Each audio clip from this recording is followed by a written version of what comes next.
Click कीजिए subscribe button पे और बेल आइकन को प्रेस कीजिए इंफॉर्मेटिव वीडियो सबसे पहले देखने के लिए। अस्सलाम वालेकुम वरहमतुल्लाह। एलएमटी बॉक्स यूट्यूब चैनल की जानब से आप सबकी खिदमत में एक नई वीडियो के साथ हाजिर हूँ। नया कॉन्ट्रैक्ट सिस्टम जिसका इम्प्लीमेंट आज यानी कि 14 मार्च से हो चुका है सऊदी अरेबिया में। यहाँ पे सोशल मीडिया में हर जगह पे एक चीज़ बहुत ज़्यादा जो है वो मैंने देखी, मैंने पढ़ी और आप लोगों के सामने भी यही चीज़ आई होगी कि कफील सिस्टम मुकम्मल ख़त्म हो गया, ये चीज़ ख़त्म हो गई, वो चीज़ ख़त्म हो गई। तो जहाँ तक मैंने पढ़ा, सुना और रीड किया है उसके मुताबिक जो है कफ़ील सिस्टम ख़त्म नहीं हुआ, जस्ट इस सारे सिस्टम को डिजिटली किया गया। जैसे आपके इकामे डिजिटल हो गए, इंश्योरेंस डिजिटल हो गए, बहुत सी चीज़ें इसी तरीके से ये भी चीज़ जो है डिजिटल हो गई। पहले जो आपका एग्रीमेंट होता था, आपकी कंपनी जो है उसके ऑफ़िस में, हेड ऑफ़िस में या दूसरे ऑफ़िस में पड़ा रहता था। अभी ये जो आपका एग्रीमेंट होगा ये सिस्टम में पड़ा रहेगा, यानी डिजिटली गवर्नमेंट की नज़र में भी रहेगा, अपनी आपकी कंपनी की नज़र में भी रहेगा और उसके बाद आपकी नज़र में भी रहेगा। पहले जस्ट ये होता था कि आपको एक बार देखने को मिलता था जब आप एग्रीमेंट करते थे, उसके बाद उसकी कॉपी ले लेते थे या उसके बाद वो मुकम्मल ऑफ़िस में पड़ा रहता था। लेकिन अभी ये ऐसा नहीं होगा, अभी यानी कि डिजिटली तौर पे होगा। और अच्छा, सबसे पहले हम स्टेप बाय स्टेप बात करते हैं। सबसे पहले ये बात करते हैं कि जो बहुत से लोग इसमें खुश हैं, उसकी खुशी की क्या वजह है और क्या वाक़ई ये ज़बरदस्त चीज़ है। यहाँ पे सबसे पहले हम बात करते हैं सैलरी की। जो कंपनीज़ में लोग हैं, उनकी सैलरी का बहुत ज़्यादा इश्यू होता है सऊदी अरेबिया में और मेरी अपनी सैलरी जो है, वो तकरीबन 7 महीने की सैलरी अभी पेंडिंग है। तो ये इस हिसाब से अगर देखा जाए तो ये बहुत ज़बरदस्त है। इस कानून के तहत हर महीने हर किसी को यानी जितने भी कंपनीज़ होंगी उनको मंथली पे बेसिस पे लाज़मी जो है वो सैलरी देनी होगी अपने एम्प्लॉयी को। अब इसके साथ परेशानी वाली जो बात है वो क्या है? अब ये जो नए एग्रीमेंट हो रहे हैं, इसके तहत यानी कि हर कंपनी को सैलरी लाज़मी तौर पे देनी होगी अपने एम्प्लॉयी को।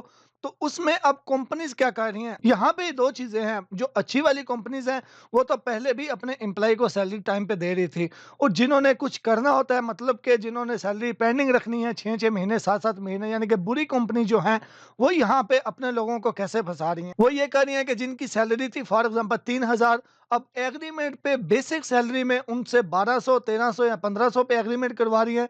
नीचे लिखवा रही हैं कि बोनस बोनस में डाल दिया या इस तरीके से करके उन लोगों को नहीं पता, उनसे एग्रीमेंट करवा रही हैं। इसमें नुकसान ये होगा कि मंथली सैलरी, मंथली बेसिस पे सैलरी तो देनी ही होगी लाज़मी। अब जो बेसिक सैलरी होगी वो मंथली बेसिस पे देते रहेंगे और जो अलाउंस होगा वो अलाउंस का तो ज़ाहिर-सी बात है, वो एक एक्स्ट्रा चीज़ होती है, वो गवर्नमेंट उस पे यानी कि इतना वो नहीं करती, यानी कि मंथली बेसिस पे हर हाल में देना है। तो यहाँ पे बहुत ही ज़्यादा केसेस ये सामने आए कि लोगों ने ये बोला कि हमारी कंपनी जो है, हमारा मतलब जितनी सैलरी थे उससे आधी पे जो है वो हमारे से एग्रीमेंट करवा रही है और ये बोल रही है कि एग्रीमेंट करना है तो करो, नहीं करना तो फाइनल एग्जिट पे जाओ। तो यहाँ पे ये जो है ये बहुत बुरी खबर है तमाम जितने भी एम्प्लॉई हैं उनके लिए कि कंपनी इस तरीके से उनके साथ बिहेव कर रही है इस कॉन्ट्रैक्ट सिस्टम के तहत। यहाँ पे एक और परेशानी वाली बात है, बहुत सी कंपनीज, जिन कंपनीज की पीछे सारी पेंडिंग सैलरीज पड़ी हुई थी 6 महीने की, 5 महीने की, 7 महीने की, अब वो क्या कर रही हैं, वो ये बोल रही हैं कि जितनी भी पिछली सैलरीज थी वो हम आपको सेटलमेंट में देंगे, क्योंकि उनकी जाहिर सी बात है बेसिकली डायरेक्टली इस निज़ाम के तहत तो गवर्नमेंट उनसे नहीं पूछेगी। अगर बेसिकली वैसे ही आप जाते हैं वहाँ पे लेबर कोर्ट में, वो तो एक अलग चीज़ है, लेकिन इस निज़ाम के तहत उसका हिसाब तो इनको नहीं देना पड़ेगा।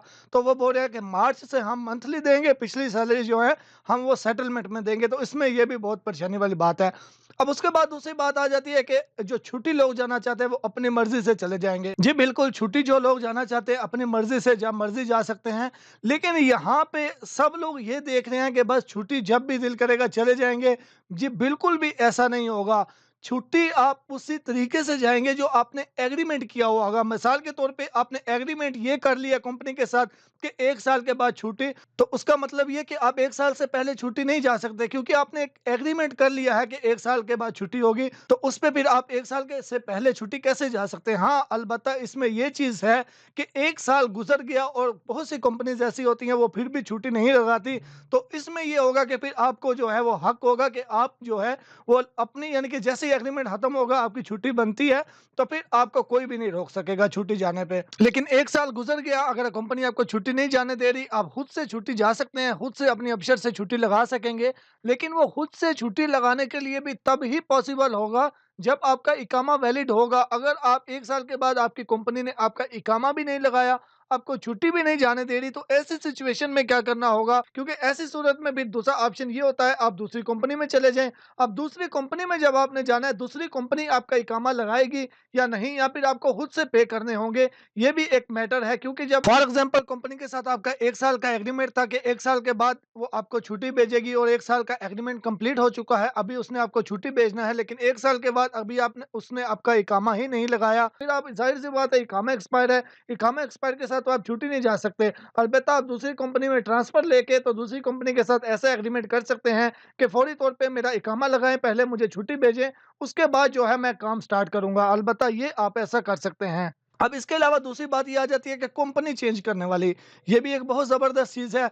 अब ये भी बिल्कुल इसी तरीके से होगा कि जो आपने एग्रीमेंट किया हुआ है, अगर वो एग्रीमेंट अभी पूरा नहीं हुआ, तो फिर तो ज़ाहिर-सी बात है आप दूसरी कंपनी चेंज नहीं कर सकते। हाँ, अलबत्ता आप इस शर्त में कंपनी चेंज कर सकते हैं कि आपकी पहले वाली कंपनी इस चीज़ की इजाज़त दे। जैसा कि पहले भी होता था कि अगर आप कंपनी चेंज कर रहे हैं, पहले वाली कंपनी रिक्वेस्ट को एक्सेप्ट करती थी, तो आप चेंज कर सकते थे, अभी भी वैसे ही होगा। और दूसरे नंबर पे पहले ऐसा होता था, अकामा ख़त्म हो जाए तो आप ट्रांसफ़र ले सकते थे, या कंपनी रेड में होती थी तो आप ट्रांसफ़र ले लेते थे, अभी भी ऐसा ही होगा। अगर कंपनी रेड में है या आपका एग्रीमेंट ख़त्म हो चुका है या कंपनी आपका इकामा नहीं लगवा रही, तो आप अपनी मर्ज़ी से किसी भी कंपनी में ट्रांसफ़र ले सकते हैं। अलबत्ता इस कॉन्ट्रैक्ट के तहत ऐसा बिल्कुल भी नहीं होगा कि 2 महीने आपने काम किया, आपका अभी एग्रीमेंट भी है, इकामा भी वैलिड है, कंपनी भी रेड में नहीं है, तो आप दूसरी कंपनी में चला जाएँ। ऐसा बिल्कुल भी अभी भी ये पॉसिबल नहीं होगा। जिन लोगों ने, जिन कफ़ीलों ने, जिन कंपनीज़ ने अपने एम्प्लॉयी को तंग करना है, वो अभी भी उनको अलग-अलग टाइप से तंग कर रहे हैं। तंग कैसे कर रहे हैं? कुछ जो है वो एग्रीमेंट करवा रहे हैं लाइफ़ टाइम के लिए, कुछ जो है वो एग्रीमेंट करवा के खुद ही अबशर का कोड मंगवा के तो खुद ही उस एग्रीमेंट को एक्सेप्ट भी कर रहे हैं। तो इस चीज़ से आप मुहतात रहें, अगर आपसे अबशर का पासवर्ड माँगा जाए या अबशर का कोड माँगा जाए, तो आप वो उसको नहीं दें। अगर आपको वो कफ़ील तंग करता है या आपको कोई डर है, तो आप उसको बोलें कि मुझे कोई रिसीव ही नहीं हो रहा कोड, यानी कोई ना कोई बहाना बना दें ताकि उसको आप टाल सकें। तो इसके बारे में फिर जो भी डिटेल आएगी कि अगर कोई आपसे ज़बरदस्ती एग्रीमेंट करवा रहा है, तो ऐसी सूरत में आपने क्या करना है, वो भी इंशाल्लाह हम स्टेप बाय स्टेप हर चीज़ जो है वो आपसे शेयर करते रहेंगे। अच्छा, इसके बाद ये आ जाता है कि जो आज़ाद वीज़े वाले हैं, उन पे क्या तासरात होंगे इसके? देखें, जो आज़ाद वीज़े वाले होते हैं, आज़ाद वीज़ा ये तो आप सब जानते ही होंगे कि आज़ाद वीज़ा गवर्नमेंट की नज़र में या फिर किसी भी कंपनी की नज़र में, या मतलब ऑफ़िशियली तौर पे कोई आज़ाद वीज़ा है ही नहीं।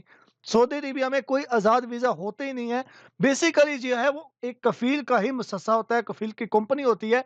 आप ओ जो ऑफ़िशियली तौर पे उस कंपनी के एम्प्लॉयी होते हैं, उस मुसस्से के एम्प्लॉयी होते हैं। तो ये ज़हन से निकाल दें कि आज़ाद वीज़ा कोई होता है, आज़ाद वीज़ा ये होता ही नहीं है। जस्ट वो आपका जो कफ़ील है, यानी आपकी कंपनी है, वो आपको इजाज़त देती है, आप कहीं पे भी जाके काम कर सकते हैं। उन्होंने छुट्टी के पैसे अपने खुद देने हैं, तो छुट्टी जाने के और आने का वो भी उन पे कोई डिपेंड नहीं करता, क्योंकि वो जब चाहें जा सकते हैं, जब चाहें पैसे देंगे, छुट्टी लगवाएँगे, जा सकते हैं। तो इसमें फ़ायदा क्या कब होगा कि अगर आपका कफ़ील आपको छुट्टी जाने ही नहीं देता, आप कफ़ील के साथ ही काम कर रहे हैं, तो फिर उसी चीज़ में वही कंपनी वाली बात आ जाएगी कि अगर आपका जो एग्रीमेंट है, वो अभी वैलिड है और आपने एग्रीमेंट में ये बोला हुआ है कि 1 साल तक छुट्टी नहीं जाऊँगा और आपने साइन किए हुए हैं, तो फिर ज़ाहिर-सी बात है 1 साल से पहले आप छुट्टी नहीं जा सकते। तो जो आज़ाद वीज़े पे काम कर रहे हैं, बिल्कुल यानी आज़ाद वीज़े बाहर काम कर रहे हैं, कफ़ील से हट के, उनके और कफ़ील के दरमियान तो बस पैसों का मामला होता है। जिस चीज़ के भी आपने पैसे देने हैं, कफ़ील ने वो काम कर देना है। इकामे के पैसे देने हैं तो इकामा लग जाएगा, आपने छुट्टी के पैसे देने हैं, वो छुट्टी लगा देगा। तो इसमें जो है बेसिकली अगर देखा जाए तो आज़ाद वीज़े वालों को इसमें इतना जो है वो बेनिफिट नहीं है, क्योंकि आज़ाद वीज़े वालों की तो सैलरी जो है वो भी दूसरी कंपनी से होती है जहाँ पे वो काम कर रहे होते हैं, या अगर दिहाड़ी पे होते हैं तो फिर वो दिहाड़ी का मामला होता है, तो उसमें उनको इस चीज़ से जो है वो इतना इसमें कोई जो है वो फ़र्क नहीं पड़ेगा।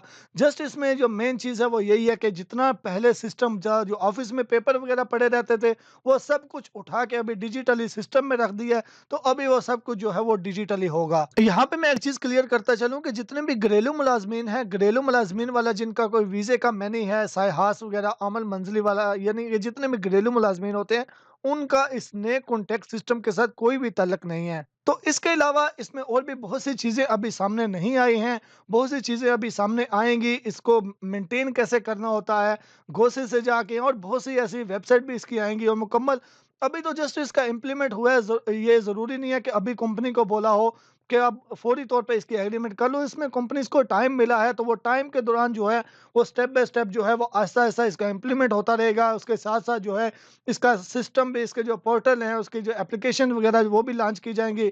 कैसे हमने इसको मेंटेन करना होता है, अभी अबशर पे भी ये ऑप्शन नहीं आया, तो अबशर पे भी आ जाएगा कि कैसे करना है। तो बाकी स्टेप बाय स्टेप इंशाल्लाह जो भी डिटेल होगी वो प्रैक्टिकली हम देखेंगे और प्रैक्टिकली आपसे शेयर भी करेंगे। तो दुआ में याद रखिएगा। अल्लाह हाफ़िज़।